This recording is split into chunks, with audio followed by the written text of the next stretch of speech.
नेपालको इतिहास हेर्दा शासकहरूले जुनसुकै इतिहासका कालखण्डहरूमा आफू र आफ्ना बन्ने काममा समय खर्चेको त हामी सबैलाई जानकारी छँदैछ।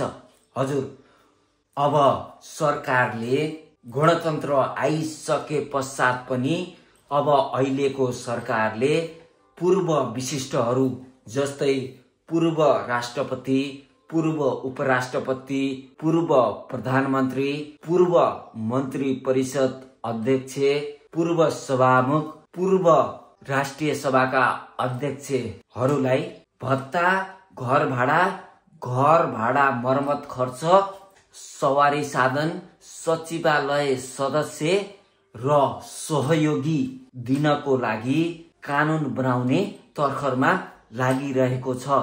आफू पदबाट बाहिरिँदा सुरक्षित भविष्यको लागि अहिलेको सरकारले यस्तो खालको कानुन बनाउनको लागि परिरहेको छ।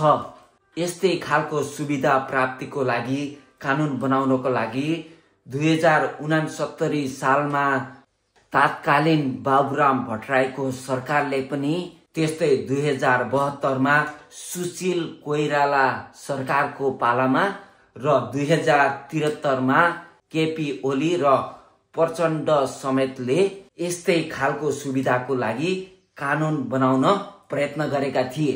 यहाँहरूलाई कस्तो लागिरहेको छ?